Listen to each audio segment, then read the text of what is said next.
सबरी के झूठे बेर रामायण में एक ऐसा प्रसंग है जो भक्त और भगवान के बीच के अनोखे रिश्ते को दिखाता है।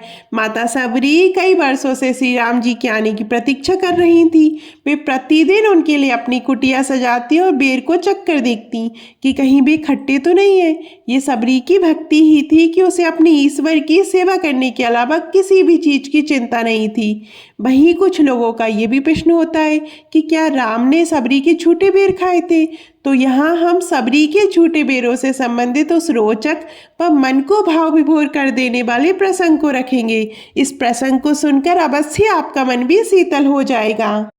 प्रातःकाल का समय था। राम भक्ति में डूबी सबरी प्रतिदिन की भांति रास्ते में पुष्प बिछा रही थी। उनका मानना था कि एक दिन श्री राम जी इसी रास्ते से उनकी कुटिया में आएंगे। उस अभागी को क्या पता था कि अब उसकी प्रतीक्षा समाप्त होने को आई है। वह अपनी बूढ़ी हो चुकी आंखों से भी चुन चुन कर पुष्प बिछा रही थी। वह रास्ते से कंकड़ पत्थर हटा रही थी कि तभी सामने दो वनवासी आकर खड़े हो गए। अभी कुछ देर पहले ही गांव के कुछ लोग बेचारी की भक्ति को पागलपन बताकर उसका उपहास करके गए थे। वे बोल रहे थे कि माई नहीं आने वाले तेरे श्री राम, और आएंगे भी तो तेरी फटियाल कुटिया में क्यों आएंगे। गांव में अन्य बहुत बड़े बड़े घर व महल है, वे तो वहां रुकेंगे ना। बेचारी ने सोचा वापस वही लोग तंग करने और उसका उपहास करने आ गए हैं। बूढ़ी हो चुकी सबरी उन वनवासियों को पहचान भी नहीं पाई कि सामने आखिर खड़ा कौन है। खिन्न होकर बोली, यहाँ से हट जाओ, मेरे राम यहीं से आएंगे। तुम रोज रोज आकर मेरे पुष्पों पर पैर मत रखा करो। बहुत मुश्किल से चुने हैं मैंने ये कोमल पुष्प ताकि मेरे श्री राम जी को कोई कठिनाई ना हो। दोनों वनवासी उस भोली बुढ़िया की बात सुन ही रहे थे कि तभी एक वनवासी प्रसन्न होकर बोला, माँ तुम्हारी प्रतीक्षा समाप्त हो गई, तुम्हारा राम आ गया। मैं ही राम हूँ और ये मेरा अनुज लक्ष्मण। कैसी हो आप माँ? कौन तंग कर रहा था आपको? आप ठीक तो हो ना? हमें अपनी कुटिया में नहीं ले चलोगी? ये सुनना ही था कि सबरी सब कुछ भूल गई। बेचारी इतने वर्षों से जिनकी प्रतीक्षा कर रही थी, पुष्प बिछा रही थी, कंकड़ पत्थर चुन चुन कर हटा रही थी, आज वे स्वयं आए तो उन्हें ही नहीं पहचान पाई। प्रभु को सामने देखकर भी ना पहचान पाने से बेचारी को इतनी आत्मगिलानी अनुभव हुई कि प्रभु चरणों में गिर पड़ी और धो डाले आंसुओं से नारायण के पैर। सबरी लगातार रोए जा रही थी और आंसू टप टप करके प्रभु के चरणों में गिर रहे थे। श्री राम जी ने उन्हें हटाया नहीं। आखिर प्रेम के ये आंसू और कहाँ से मिलते? उन्हें स्वयं क्षीर सागर भी धन्य हो गया होगा इन्हें पाकर। प्रभु बोले, माँ हम बहुत थक गए हैं, अपनी कुटिया में लेकर नहीं चलोगी? ये सुन एकदम से खड़ी हो गई भय और हाथ पकड़ कर ले गई अंदर कुटिया में।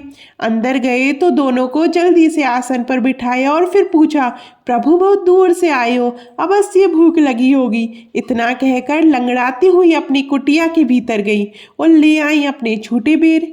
वह प्रतिदिन प्रभु के लिए बाग से ताजा बेर तोड़कर लाती, कहीं प्रभु को खट्टे ना लगे, इसलिए थोड़ा सा चक्कर भी देख लेती थी।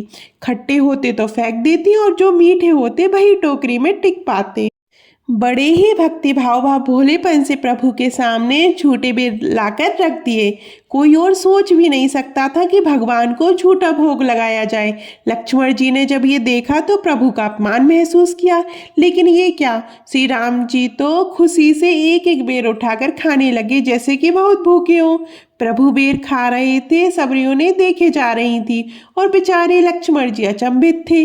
बीच में सबरी ने पूछ ही लिया, प्रभु बेर मीठे तो है ना? मैंने एक एक चक्कर देखे ताकि आपको खट्टे ना लगे। श्री राम जी ने तपाक से बोल दिया कि माँ इतने मीठे बेर तो बैकुंठ में भी ना मिले। बस सबरी को और क्या चाहिए था? बरसों का परिश्रम रंग जो लाया था। लक्ष्मण अभी भी अचंभित ही थे। वे सोच रहे थे कि जिनको भक्त अपने खाने से पहले उन्हें भोग लगाते हैं वह फिर प्रसाद रूप में खाते हैं, आज वही एक नादान महिला के झूठे बेर क्यों खा रहे हैं? वे क्या जानते थे कि प्रभु ने सबरी के झूठे बेर खाकर क्या संदेश दे दिया? प्रभु के लिए सच्चा झूठा भक्त की दी वस्तु से नहीं बल्कि उसके मन से महत्व रखती है। दूसरों का छीना हुआ, कपट से कमाया या अधर्म के पैसों का 56 भोग भी भगवान को लगा दो तो वह सबरी के छूटे बेर के आगे फीका ही रहेगा। इस तरह से सबरी के छूटे बेर रामायण की एक महत्वपूर्ण शिक्षा बनकर सामने आते हैं। आशा है कि आपको रामायण का ये प्रसंग पसंद आया होगा। यदि हाँ तो नीचे कमेंट करके हमें अवश्य बताइएगा। और अभी तक आपने हमारे चैनल परंपरा और प्रतीक्षा को सब्सक्राइब नहीं किया है और फॉलो नहीं किया है तो कीजिएगा। धन्यवाद।